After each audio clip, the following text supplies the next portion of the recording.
Bismillahirrahmanirrahim. Assalamualaikum warahmatullahi wabarakatuh. Innal hamdalillah nahmaduhu wa nasta'inuhu wa nastaghfiruh wa na'udzu billahi min syururi anfusina wa min sayyiati a'malina. May yahdihillahu fala mudilla lahu wa man yudlil fala hadiyalah. Asyhadu an la ilaha illallah wahdahu la syarikalah wa asyhadu anna Muhammadan abduhu wa rasuluh. Ya ayyuhalladzina amanu taqullaha haqqa tuqatih wa la tamutunna illa wa antum muslimun. Ya ayyuhan nasu taqu rabbakumul ladzi khalaqakum min nafsin wahidah wa khalaqa minha zawjaha wa bassa minhuma rijalan katsiran wa nisaa'a wattaqullaha allazi tasaaluna bihi wal arham innallaha kana 'alaikum raqiba. Ya ayyuhalladzina amanu taqullaha wa qulu qawlan sadida yuslih lakum a'malakum wa yaghfir lakum dzunubakum wa may yuti'illah wa rasulahu faqad faza fawzan azima. Amma ba'du fa inna khairal kalami kalamullah wa khairal hadi Muhammad sallallahu alaihi wasallam wa sharral umuri muhdatsatuha fa inna kulla muhdatsatin bid'ah wa kulla bid'atin dhalalah wa kulla dhalalatin finnar. Summa ba'du, saudara dirahmati Allah, kita melanjutkan pelajaran kita tentang fikih muyassar ini dalam kitab muamalah ya.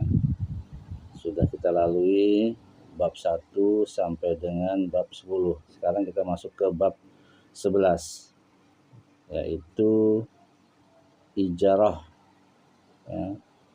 Dalam bab muamalah ini ya, ijarah artinya sewa menyewa ya. Bab ini juga terdiri dari beberapa bagian. Bagian yang pertama adalah makna ijarah dan dalil pensyariatannya. Makna ijarah secara bahasa itu al-ijarah. Al-ijarah ya, adalah berasal dari kata al-ajru, yaitu upah. Dan dari sini maka pahala dinamakan dengan al-ajru. Secara syar'i, ijarah adalah akad atas manfaat yang mubah lagi diketahui, diambil sedikit demi sedikit selama masa tertentu dari barang yang diketahui atau barang yang diberi kriteria dalam tanggungan atau akad ya, atas pekerjaan tertentu dengan upah tertentu. Sedangkan dalilnya pensyariat ijarah ini adalah dalam surat At-Talaq ya, ayatnya 6. Auzubillahi samiul alim minasyaitonir rajim. Fa in arda'na lakum fa'anuhunna ujurahun. Artinya, kemudian jika mereka menyusukan anak-anak kalian untuk kalian, maka berikanlah kepada mereka upah mereka.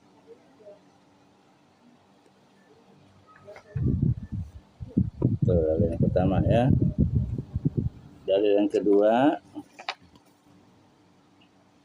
itu surat Al-Qasas ayat 26. A'udzubillahi syamiul alim minasyaitonir rajim. Qalat ihdahuma ya abatis ta'jirhu inna khaira man istajartal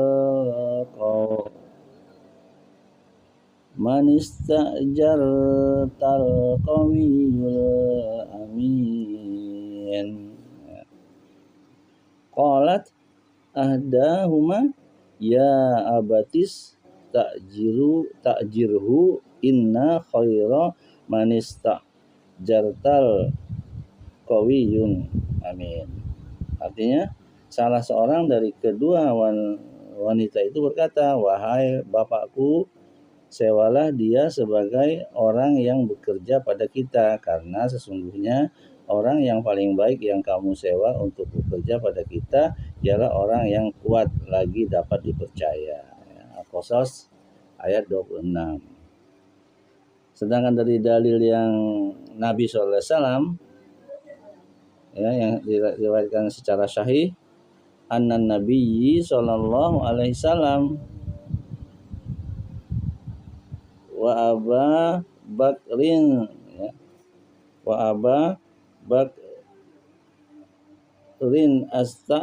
jaro rojulan min banid di lihadiyan khirita, bahwa Nabi SAW ya,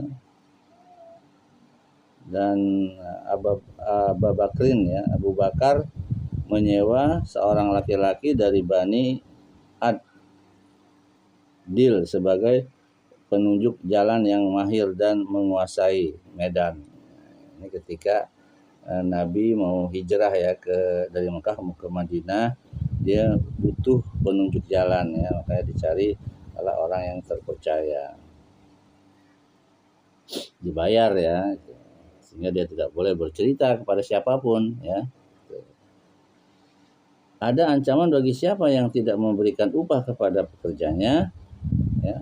Dalilnya dari Abu Hurairah radhiyallahu anhu bahwa Rasulullah SAW bersabda, qala Allah Ta'ala salasatun ana khasmuhum yaumal qiyamah wa zakara minhum rajulun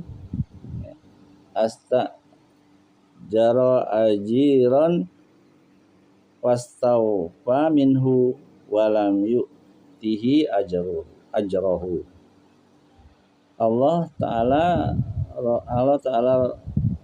Subhanahu wa Ta'ala berfirman, ada 3 orang yang mana aku adalah musuh mereka pada hari kiamat. Lalu beliau menyebutkan di antara mereka seorang laki-laki yang mempekerjakan seorang pekerja, lalu dia mengambil penuh manfaat dari pekerjanya, namun dia tidak memberinya upahnya. Musuhnya Rasulullah jadi dia di akhirat kelak gitu.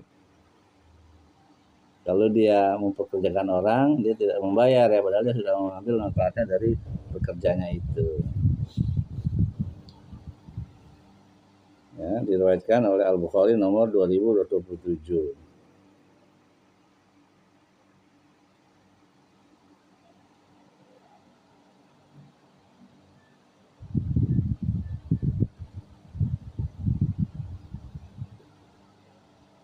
Kemudian dari Umar atau dari Ibnu Umar radhiyallahu anhu, dia berkata, Rasulullah sallallahu alaihi wasallam bersabda, a'tul ajrahu qabla an yajifa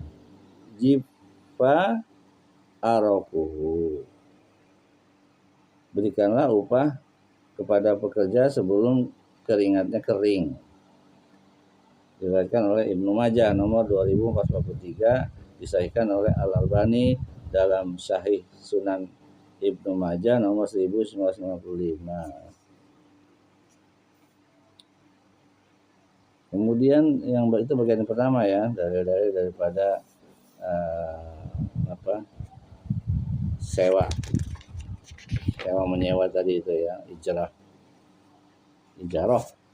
Kemudian bagian yang kedua, syarat-syarat ijarah atau sewa menyewa ya, tidak sah kecuali dari orang yang boleh bertindak mengurusi harta dengan berstatus sebagai orang yang berakal ya, dan dewasa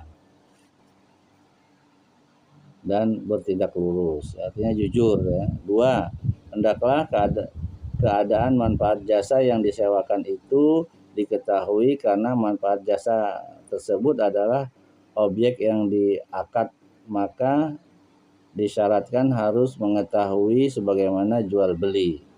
3, hendaklah status upah diketahui ya, sudah ada ketentuannya ya, baik yang dipekerjakan maupun yang mengerjakannya, karena ia adalah pengganti atau alat ukur dalam transaksi tukar menukar, sehingga ia harus diketahui sebagaimana harga barang dalam jual beli.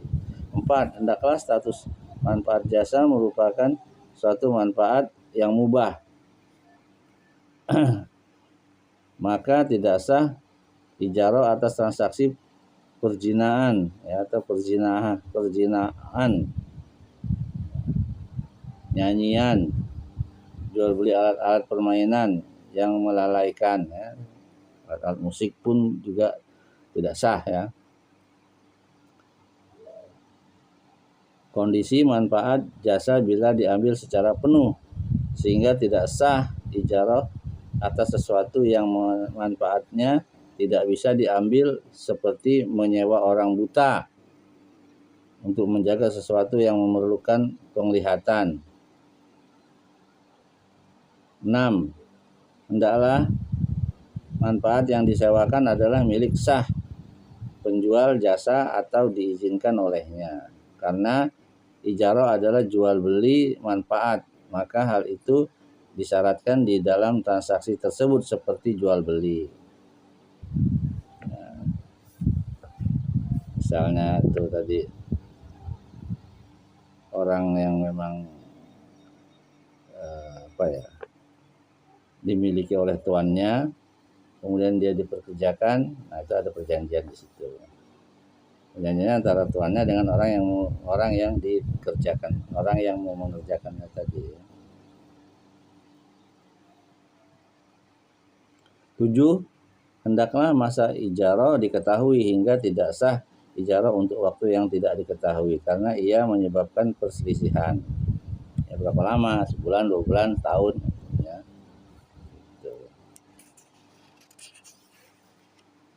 Bagian ketiga, hukum-hukum yang berkaitan dengan ijarah. Ada hukum-hukum yang berkaitan dengan akad ijarah ini, ya. 1. Tidak boleh ijarah atas amal-amal yang termasuk pendekatan diri kepada Allah dan ibadah, seperti azan, haji, fatwa, qada dalam ibadah, imamah, menjadi imam sholat. Tidak ada itu perjanjian ya, imam dapat upah misalnya gitu. Dan mengajar Al-Quran, karena semuanya adalah ibadah kepada Allah, namun pihak yang melakukannya boleh menerima rezeki dari Baitul Mal. Artinya kita kalau mengajar agama, ya, tentang agama, tentang misalnya azan, fatwa, kodok, dan lain-lain yang hubungannya dengan ibadah, tidak boleh akad di situ, ya kan. Tapi kalau misalnya imam digaji dari Baitul Mal, ya nggak apa-apa. Dan dia tidak boleh menentukan juga, saya harus digaji 100 juta misalnya, itu nggak boleh. Terserah Baitul Mal mau menentukan berapa.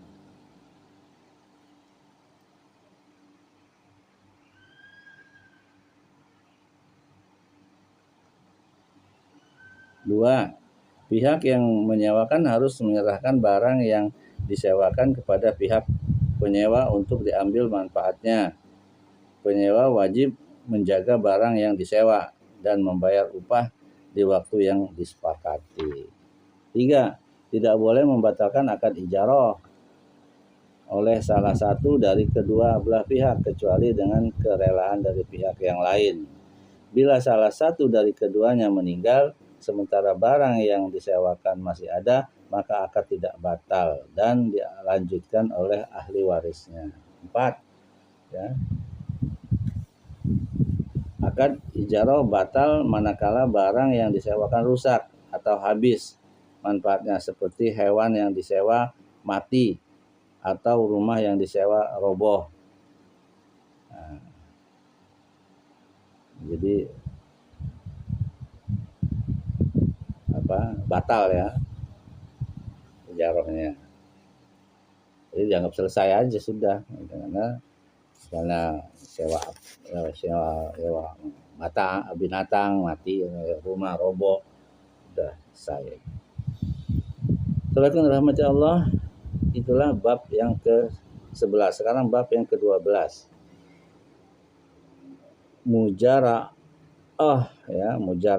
atau akad pengelolaan lahan.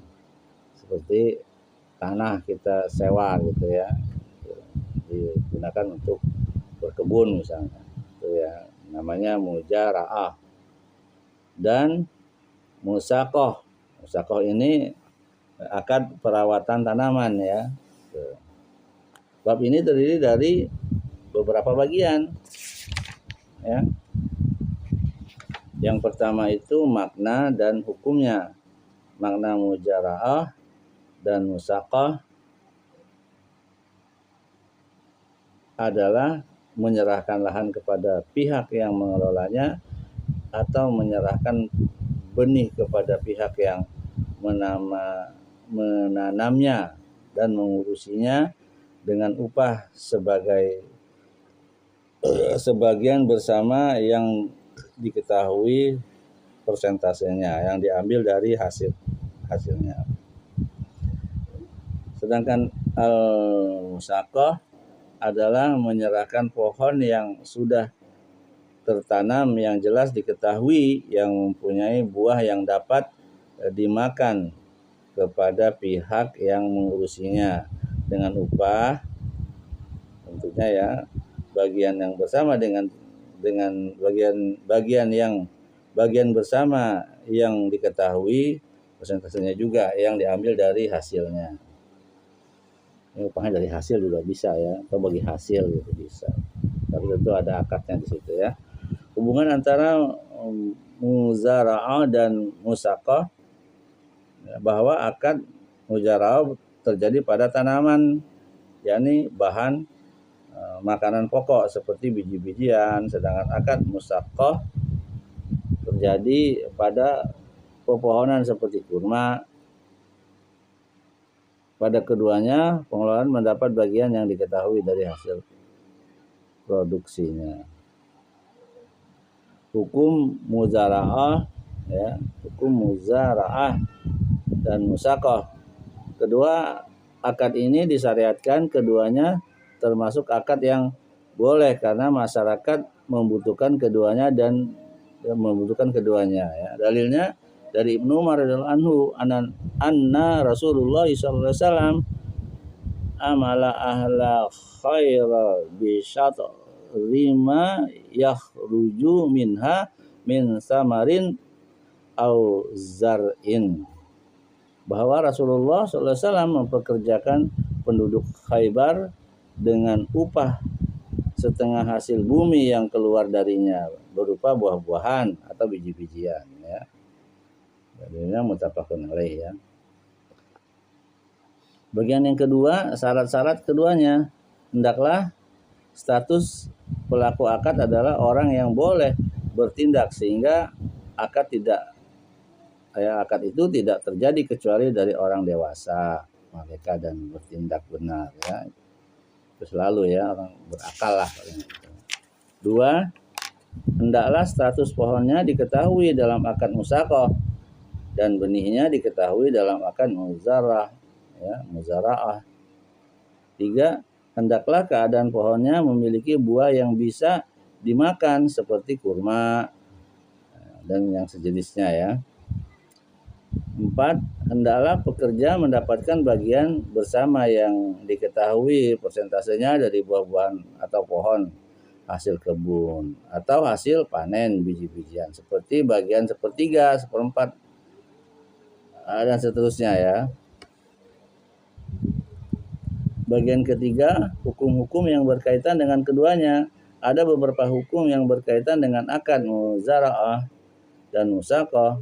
Ini diantaranya adalah pengelolaan harus mengerjakan semua pekerjaan yang menyebabkan bagusnya hasil kebun berupa pembajak, menyiram, membersihkan, menjaga, mengawinkan kurma, mengeringkan buah dan lain-lainnya. Ya, itu hukum-hukum yang berkaitan dengan keduanya tadi ya.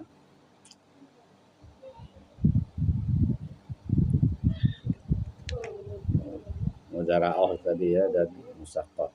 Dua, pemilik tanah melakukan tugas yang berkaitan dengan terpeliharanya tanah seperti mengebor sumur, menyediakan irigasi, membangun pagar dan pembatas, menyiapkan alat dan penyiraman air. Tiga, pengelola bisa memilih bagiannya dengan terlihatnya hasil tanaman. Empat, kedua pelaku akad berhak membatalkan akad kapan saja karena kedua akad ini merupakan akad yang boleh, bukan wajib. Lalu bila akad dihapus sedangkan buah sudah nampak, maka ia kembali kepada kedua belah pihak sesuai dengan apa yang mereka berdua persyaratkan. Lalu bila pengelola membatalkan akad sebelum buahnya nampak dan bijinya tumbuh, maka dia tidak mendapatkan apapun karena dia telah rela menggugurkan haknya seperti pengelolaan dalam akad mudharabah. Namun bila pemilik tanah yang membatalkan akad tersebut sebelum buahnya tampak setelah dimulainya pekerjaannya, maka pengelola berhak atas upah pekerjaannya. 5. Pengelolaan merawat dan mengelola atau melakukan tugasnya dalam durasi masa yang secara umum semestinya tanaman sudah sempurna menghasilkan buah, namun ia tidak menghasilkan apapun pada tahun ini, maka pengelola tidak mendapatkan apapun. Ya, itu bab yang ke-12. Sekarang bab yang ke-13.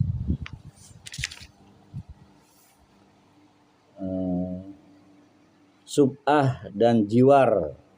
Bab ini terdiri dari beberapa bagian. Yang pertama itu makna dan dalil. Ya.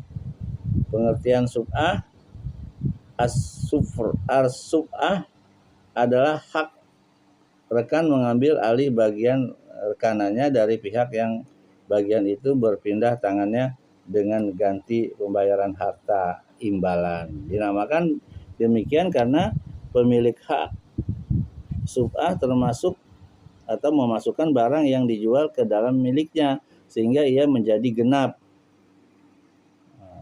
sab'an atau sab'an ya, setelah sebelumnya bagiannya bersendirian dalam hal kepemilikan.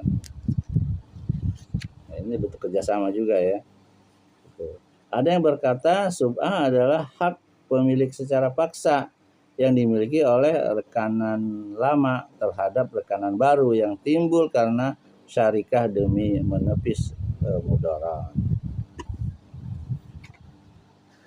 Itu ya maknanya atau pengertiannya. Sekarang dalilnya. Dasar sub'ah adalah hadis Jabir radhiyallahu anhu, dia berkata, qada Rasulullah sallallahu alaihi wasallam bisub'ati fi kulli ma lam yuqsam fa iza waqa'atil hududu wasurri patit turu ku pala sub'ah.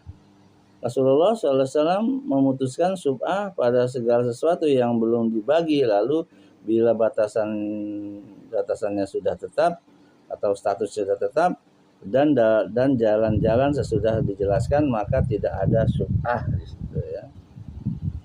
Karena sudah ditetapkan ya.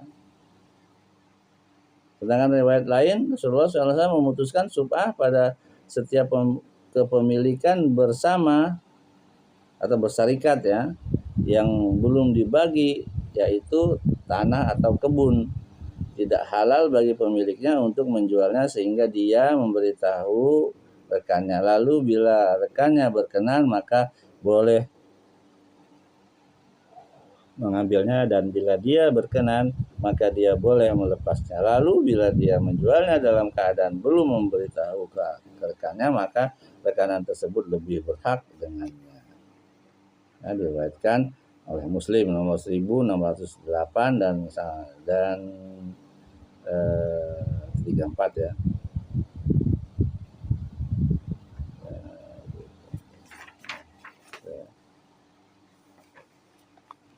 Kemudian dari dalil berikutnya dari Nabi SAW, dia bersabda, Jarudari ahaku bidari. Tetangga rumah itu lebih berhak atas rumah.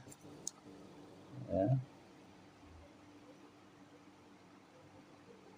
Diriwayatkan oleh At-Tirmizi nomor 1368, beliau berkata hasan sahih, dan Abu Dawud nomor 3517, dan ini adalah lafaz At-Tirmizi disahihkan oleh Al-Albani dalam Irwa Al-Ghalil nomor 1539. Para ulama berijma menetapkan hak syub'ah bagi orang atau bagi seorang rekanan pada tanah atau rumah atau kebun yang dijual dan belum dibagi.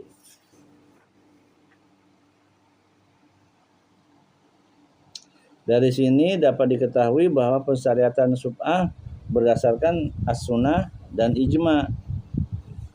Yang kedua, atau bagian kedua ya, hukum-hukum yang berkaitan dengan syub'ah. Nah, itu ada kurang lebih ada 9 ya. 1. Seorang rekan tidak boleh menjual bagiannya sehingga dia memberitahu dan menawarkannya kepada rekannya. Lalu bila dia menjual dengan atau dalam keadaan belum memberitahu rekannya, maka rekan tersebut lebih berhak atas apa yang dijual. Ya, jadi kalau dia nggak kasih tahu ya justru rekannya yang lebih berhak ya. 2. Syub'ah tidak ditetapkan pada selain tanah dan properti.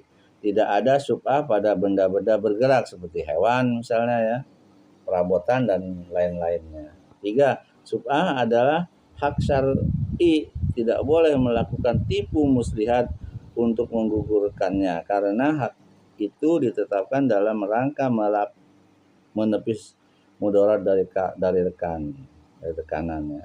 4. Syub'ah ditetapkan bagi para rekanan sesuai dengan kadar kepemilikan mereka. Barang siapa memiliki hak syub'ah, maka dia bisa mengambilnya dengan harga pasar yang barang itu biasa dijual dengannya. Sama saja membayarnya dengan kontan atau kredit. Ya. 5. Hukum syub'ah ditetapkan dengan sebab status bagian yang pindah tangan maksudnya dari rekan, dan itu melalui jual beli yang jelas atau yang semakna dengan jual beli, maka tidak ada hukum syub'ah pada bagian saham yang beralih dari kepemilikan rekanan yang bukan melalui proses jual beli. Seperti hibah itu tidak termasuk ya, tanpa timbal balik. Warisan juga dan wasiat juga. Hal itu belum jelas ya. 6. Status properti yang dipindah tangankan dengan proses jual beli yang menjadi objek syub'ah adalah bisa dibagi, sehingga tidak ada hukum syub'ah pada barang yang sulit dibagi seperti kamar mandi yang kecil, sumur dan jalan-jalannya. 7. Tuntunan syub'ah ditetapkan saat rekanan menuntutnya langsung ketika dia mengetahui adanya jual beli, dan bila tidak menuntut hak syub'ah ketika jual beli maka hak itu gugur kecuali bila dia belum mengetahui makna dia tetap memiliki hak syub'ah tersebut. Demikian halnya bila dia tidak segera menuntut karena alasan tertentu seperti tidak tahu hukum atau alasan-alasan lainnya. 8. Ya. Tentang hukum syub'ahnya tadi ya. Objek syub'ah adalah tanah yang belum dibagi dan belum dibatasi, dan segala sesuatu yang ada di atasnya berupa tanaman dan bangunan, maka ia menginduk kepada tanah. Bila dibagi namun masih menyisakan sebagian kepemilikan bersama antara tetangga seperti jalan misalnya itu, saluran air atau sumur dan yang sepertinya, maka hak syub'ah tetap tegak menurut pendapat yang syahih dari dua pendapat para ulama. 9. Penuntut hak syub'ah harus membeli semua bagian rekanannya yang dijual, sehingga dia tidak boleh membeli sebagian saja dan meninggalkan sebagiannya. Demikian itu untuk menghindari mudarat bagi pembeli lainnya. Bagian yang ketiga, hukum-hukum bertetangga. Tetangga itu memiliki hak atas tetangganya. Sungguhnya Nabi SAW telah berwasiat agar seseorang yang berbuat baik kepada tetangganya sampai hampir saja beliau memberikan hak waris kepada tetangga. Barang siapa butuh kepada tetangganya, misalnya dia butuh untuk mengalirkan air melalui tanah tetangga atau jalan setapak melalui tanahnya atau yang seperti ini, maka pemiliknya patut membantunya mewujudkan hajat tersebut baik dengan ganti rugi ataupun secara gratis. Assalamualaikum warahmatullahi wabarakatuh ya. Seseorang tidak boleh melakukan sesuatu terhadap miliknya namun merugikan tetangganya. Itu zalim ya. Misalnya membuat jendela yang melongok ke rumah tetangga atau mendirikan pabrik yang membuat bising tetangganya atau yang sepertinya.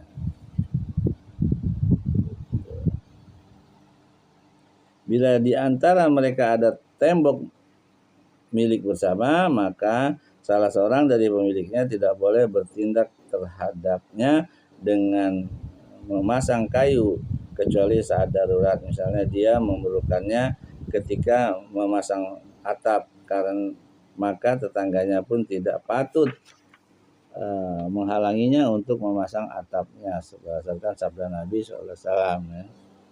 Dari tetangga dengan sebelah gitu kita pakai temboknya dia, itu nggak boleh ya, kita harus bikin tembok sendiri. Dalilnya la yamna jarun jarahu an yal riza khosyabahu bi jidarihi. Janganlah seorang tetangga menghalangi tetangganya untuk menancapkan kayu di dindingnya. Nggak boleh ya, dinding sendiri. Karena kan banyak tuh rumah dempet-dempetan ya. Kecuali sudah terjadi seperti itu ya, misalnya kita beli sama developer cuma satu temboknya, satu itu untuk tetangga sebelah ya, dan untuk kita gitu. Itu nggak boleh merusak ya gitu. Tapi yang lebih aman sebaiknya kita bikin sendiri tembok ya, aman ya. Bagian yang keempat, hukum-hukum jalan. Tidak boleh mempersempit jalan kaum muslimin. Tidak boleh membangun pada tanah milik sendiri namun membuat jalan kaum muslimin sempit ya. Itu ya hukum-hukum jalan. Yang pertama itu tidak boleh mempersempit jalan. Terus tidak boleh membangun pada tanah milik sendiri namun membuat jalan kaum muslimin sempit. Tanah kita nggak boleh sehingga jalanan jadi sempit ya. Sebagaimana juga di komplek itu got itu kan milik kita, tapi dibikin jadi halaman kita di luar got bikinnya. Untuk itu tidak boleh itu cara Islam ya. Tempat kita banyak itu dan mengambil tanah got memang itu milik dia sih gitu kan, tapi jalanan jadi kelihatannya sempit. Kemudian tidak boleh membuat parkiran untuk hewan kendaraannya atau mobilnya di trotoar. Ini juga nih nggak boleh parkir di situ, apalagi berhari-hari gitu kan ya. Kalau sebentar aja darurat ya nggak apa-apa. Tapi kalau berhari-hari di situ mengganggu kan, mengganggu jalan orang lain, mengganggu jalan yang di depan rumahnya. 4. Jalan adalah hak bersama, maka ia wajib dijaga dari segala hal yang bisa mengganggu orang-orang yang lalu lalang, seperti membuang sampah, kotoran, dan yang sepertinya. Karena sesungguhnya menyingkirkan sesuatu yang mengganggu dari jalan termasuk cabang-cabang dari iman. Iman yang paling kecil itu adalah menghilangkan gangguan dari jalannya, seperti paku atau apa. Bagaimana hukum membangun polisi tidur? Haram sebenarnya hukumnya karena udah mengganggu gitu kan. Jadi untuk para umat Islam harus tahu ya cara bertetangga. Tidak boleh walaupun got itu milik kita tutup ya, sehingga kita bikin jembatan, kemudian pagar kita majukan, sehingga kita jadi luas halamannya. Jadi sedangkan jalan jadi sempit. Haram. Tidak boleh itu. Jadi seumur-umur kita berdosa itu kalau begitu ya. Terus kalau parkir di depan juga kalau terlalu lama juga bahaya juga ya. Gitu. Kecuali kalau cuma sebentar terus dia berangkat kerja gitu kan. Apa? Atau cari tempat parkiran yang layak, bila perlu bayar kan gitu. Ya. Baiklah saudara yang dirahmati Allah, kita lanjutkan tentang kitab muamalah ini, masuk ke bab yang ke-14, wadiah, titipan dan itlafat, ganti rugi kerusakan. Luar biasa ini Islam ya, komplit semua ya. Diajarkan dari kita buang air besar, dari kita buang hajat sampai kita tidur dan kebangun kembali, ada semua ya. Gitu.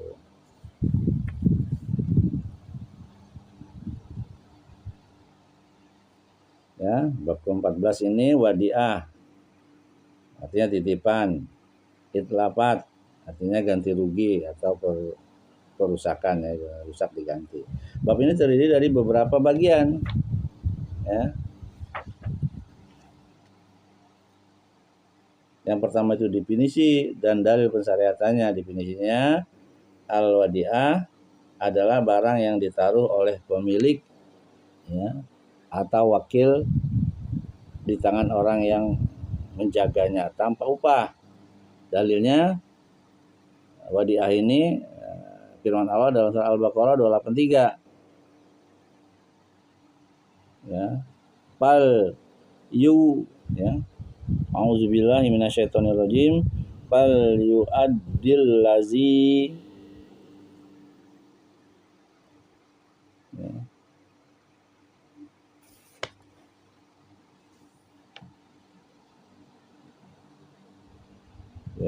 fal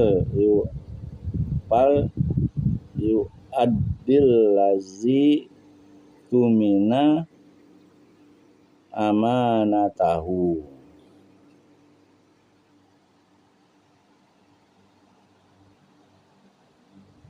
Maka hendaklah yang dipercaya itu menunaikan amanatnya. Al-Baqarah 283. Fal yu'addil lazi tumina amanatahu. Dan juga dalil yang berikutnya An-Nisa 58. Innallaha ya'murukum an tu'addul amanati ila ahliha. Sesungguhnya Allah menyuruh kalian menyampaikan amanat kepadanya atau kepada yang berhak menerimanya. An-Nisa 58. Juga sabda Nabi ya, berikut ini, adzil amanata limanit tamanaka wala tahun man khonaka. Tunaikanlah amanat kepada orang yang mempercayaimu dan janganlah mengkhianati orang yang mengkhianatimu. Diriwayatkan oleh Abu Daud nomor 3535 dan At-Tirmidzi nomor 1084, disahihkan oleh Al-Albani dalam Irwa Al-Ghalil bab 5 halaman 381. Dan karena kebutuhan darurat dan hajat kehidupan menuntut adanya wadiah, barang siapa mendapatkan di dalam dirinya ada kemampuan untuk menjaga amanat, maka dianjurkan baginya menerima wadiah berdasarkan sabda Nabi berikut sallallahu alaihi wasallam, wallahu fi aunil abdi mada mal abdu fi auni akhi. Allah senantiasa menolong hambanya selama hamba tersebut senantiasa menolong saudaranya. Ya, ini menolong dalam hal yang baik ya. Sebaliknya, bila seseorang mendapatkan di dalam dirinya ketidaksanggupan untuk menjaga amanat, maka dia tidak boleh menerimanya. Jadi jangan menerima aja kalau nggak mampu ya. Gitu. Bagian kedua, syarat dan wadiah.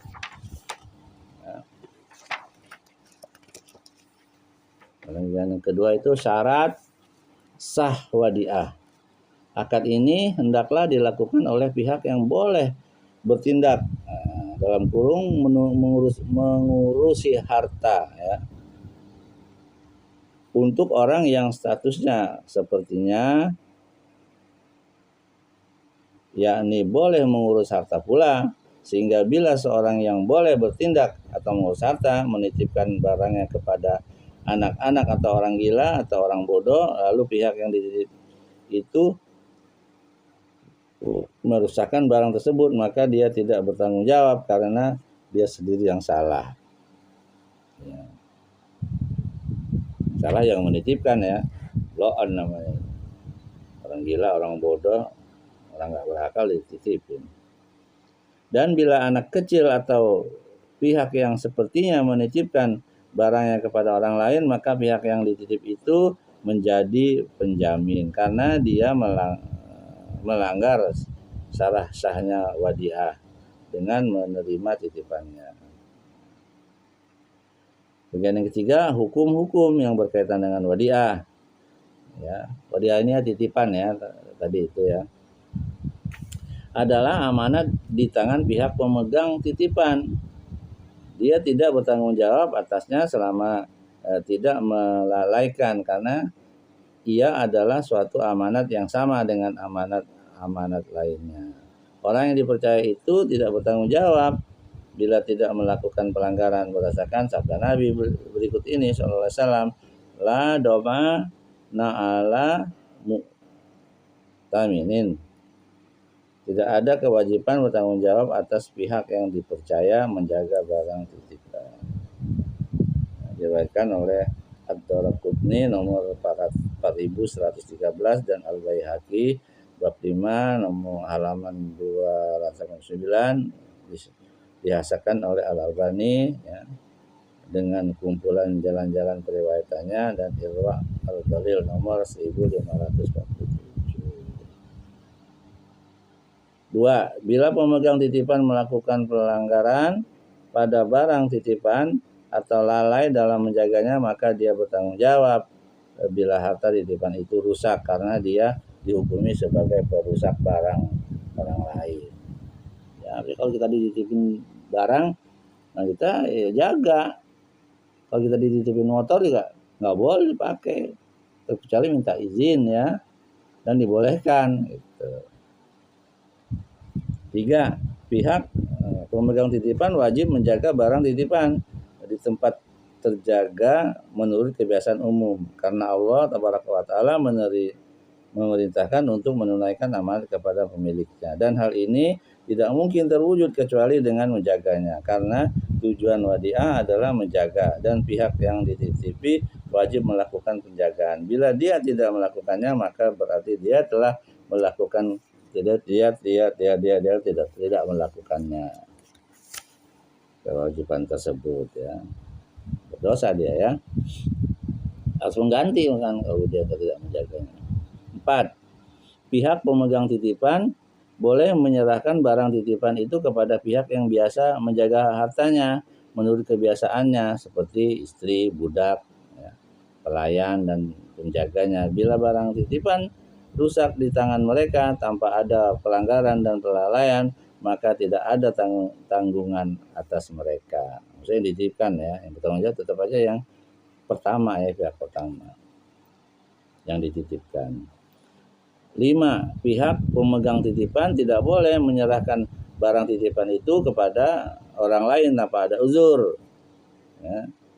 Adapun karena suatu uzur seperti safar misalnya ya, atau mati misalnya, maka bila berdasarkan hal ini, maka bila dia menyerahkan barang titipan kepada orang lain disebabkan suatu uzur lalu ia rusak, maka dia tidak bertanggung jawab. Tetapi bila tanpa ada uzur, maka dia tetap bertanggung jawab karena dia melanggar atau melalaikannya. Ya, jadi begini, misalnya saya menitipkan kepada si A, ya, kemudian si A menitipkan kepada yang lain ya, pihak kedua misalnya gitu. ternyata rusak. Yang bertanggung jawab tetap yang menitipkan tadi, bukan pihak pertama yang menitipkan, ya, bukan saya gitu. Saya tetap minta gantinya pada orang yang saya titipkan kan. Gitu. Kira seperti itu ya. 6. Bila pihak pemegang titipan mengkhawatirkan barang titipan atau dia hendak melakukan sapar, maka dia wajib mengembalikan kepada pemiliknya atau wakilnya. Lalu bila ada dia tidak menemukan keduanya, maka hendaklah dia membawanya dengan saparnya. Bila hal itu lebih menjaga untuknya, dan bila tidak demikian, maka hendaklah dia menyerahkannya kepada hakim. Lalu bila itu pun tidak memungkinkan, maka hendaklah dia menitipkannya kepada orang yang dipercayainya berdasarkan riwayat berikut ini ya. Bahwa Nabi SAW sebelum hijrah ke Madinah menitipkan harta titipan masyarakat kepada Ummu Aiman radhiyallahu anha, dan beliau memerintahkan Ali untuk mengembalikannya kepada para pemiliknya. Diriwayatkan oleh Al-Baihaqi bab 6 halaman 286, disahihkan oleh Al-Albani dalam Irwa Al-Ghalil bab 5 halaman 380 sampai. Demikian juga bila pihak pemegang titipan sakit ya, dan sakit yang mengkhawatirkan, sementara di tangannya ada barang titipan, maka dia wajib memulangkan barang titipan tersebut kepada pemiliknya. Lalu bila tidak memungkinkan, maka hendaklah dia menitipkannya kepada hakim atau kepada siapa yang bisa dipercaya. Gitu. 7. Bila barang titipan itu berbentuk hewan, kendaraan, maka pihak pemegang titipan wajib merumputkannya dan memberinya makan dan minum. Lalu bila dia meremehkannya sehingga ia mati, maka dia bertanggung jawab dan berdosa karena melalaikan, sebab hewan tersebut mempunyai hak dihormati dan karena berbuat baik pada setiap orang yang bernyawa adalah pahala.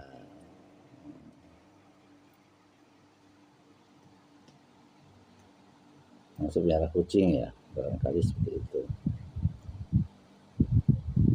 8. Pihak pemegang barang titipan adalah orang yang dipercaya dan kata-katanya diterima manakala dia berkata bahwa dia telah mengembalikan barang titipan kepada pemiliknya atau wakil yang mengertikan kedudukannya, dan kata-katanya diterima dengan dukungan sesungguhnya manakala dia berkata bahwa barang titipan itu rusak tanpa ada kelalaian dan pelanggarannya. Pihak pemegang barang titipan tidak patut menunda penyerahan manakala pemiliknya memintanya, dan bila dia menundanya tanpa ada uzur lalu ia rusak, maka dia harus ganti ya, bertanggung jawab. 9. Di antara bentuk wadiah modern adalah titipan bank, di mana orang yang menitipkan sejumlah uang mereka di bank sampai batas waktu tertentu atau secara mutlak, lalu bank mengembangkan uang-uang tersebut dan memberikan bunga tertentu yang tetap kepada pemiliknya. Dengan begini maka akad ini berubah menjadi akad qard. Dari sisi tindakan, bank memiliki uang tersebut, bertanggung jawab atasnya ya, dan berkesanggupan untuk mengembalikan semisalnya saat diminta, dan ia dengan bentuknya ini termasuk riba ya, dan ia dengan bentuknya termasuk riba. Karena kita menitipkan barang atau menitipkan uang ya, sehingga dapat bunga kita itu riba ya. Maka kaum muslimin harus berhati-hati sehingga tidak terjatuh ke dalamnya. Adapun wadiah di mana pemiliknya tidak menentukan bunga apapun atasnya, seperti yang dikenal pada hari ini dengan rekening koran atau rekening giro, maka tidak mengapa karena pemiliknya tidak mengambil tambahan dari harta pokoknya. Adapun bila seseorang diharuskan menerima bunga dan dia memegang dan dia memang terpaksa menitipkan uangnya di bank, konvensional seperti ini, di mana dia akan tertimpa kesulitan yang hampir pasti terjadi dengan sebab meninggalkannya. Bila tidak menitipkannya keuangannya ke bank, maka dia boleh mengambil bunganya dan memberikannya untuk kepentingan umum kaum muslimin seperti pembangunan jalan, WC umum, jembatan dan lain-lain. Itu boleh kalau terpaksa ya. Terpaksa kita nggak ada jalan lain, kita harus titipkan, kalau nggak dititipkan hilang ya. Kemudian kita nggak minta bunga tapi kita dibeli imbalan atau dititipkan bunga, boleh itu, tapi tidak boleh digunakan untuk diri kita sendiri, untuk kepentingan umum. Itu halal kalau begitu ya. Bagian yang keempat, pembahasan tentang perusakan itlafat. Haram melakukan tindak pelanggaran terhadap harta orang lain dan mengambilnya tanpa alasan yang benar. Barang siapa melakukan tindakan pelanggaran terhadap harta orang lain kemudian merusaknya, sementara harta itu merupakan harta yang dimuliakan, maka dia wajib menggantinya. Demikian juga orang yang menyebabkan rusaknya harta orang lain dengan membuka talinya atau membuka pintunya atau yang sepertinya. Bila seorang memiliki ternak, maka dia wajib menjaganya pada malam hari sehingga tidak merusak tanaman orang lain atau dirinya atau diri mereka. Lalu bila dia melalaikannya dan terjadi perusakan, maka dia harus bertanggung jawab karena Nabi SAW telah memutuskan bahwa pemilik harta berkewajiban menjaganya pada siang hari. Ya. Sedangkan pemilik hewan ternak berkewajiban menjaganya pada malam hari. Sehingga harta benda seperti sawah misalnya ya, yang dirusak oleh hewan-hewan tersebut pada malam hari, maka pemilik hewan tersebut harus bertanggung jawab karena harta dan nyawa kaum muslimin wajib dihormati, sehingga haram melanggarnya atau menjadi sebab kerusakan kebinasaannya. Syail atau penyergap ya. Sa'il atau penyergap ini dari manusia adalah orang yang sengaja menyerang orang lain untuk melanggar tanpa alasan yang benar dengan maksud hendak membunuhnya atau mengambil hartanya atau bertanggung jawab menanggung keluarganya ya, mengganggu keluarganya, maksud seperti itu ya.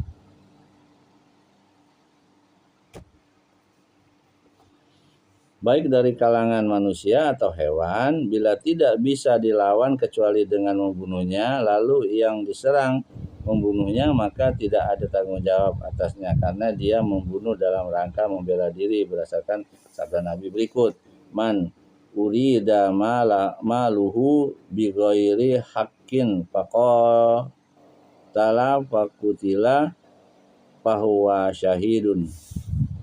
Barang siapa yang hartanya diincar untuk diambil tanpa alasan yang benar lalu dia melawan sehingga terbunuh, maka dia seorang yang syahid. Itu mati syahid kan ya. Misalnya nih ada perampok mau mengambil hak kita, kita lawan untuk mempertahankan harta kita, kemudian kita mati, ya kita mati syahid itu ya. Barang siapa merusak sesuatu yang Allah haramkan seperti alat-alat permainan yang melalaikan salib, bejana khamar, buku-buku kesesatan dan bid'ah, keset-keset yang majalah-majalah yang tidak senonoh dan porno, maka dia tidak wajib bertanggung jawab.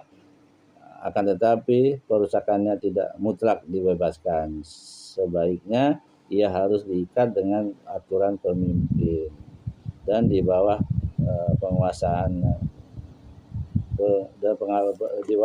pengawasan dalam rangka menjamin keselamatan, kemaslahatan, menolak kerusakan dan penepis tanah. Itu saja yang bisa saya sampaikan. Mudah-mudahan ini bermanfaat untuk diri saya dan diri antum semua. Apa yang benar itu datang dari Allah, apa yang salah itu datang dari saya sendiri karena minimnya ilmu saya, karena kebodohan saya. Saya mohon ampun kepada Allah. Ya, kita selalu berdoa kepada Allah agar diberikan ilmu yang bermanfaat, rezeki yang halal, amal yang diterima ya. Allahumma inni as'aluka ilman nafi'an wa rizqan thayyiban wa amalan mutaqabbalan. Subhanakallah bihamdik asyhadu an la ilaha illa anta astaghfiruka wa atubu ilaik. Assalamualaikum warahmatullahi wabarakatuh.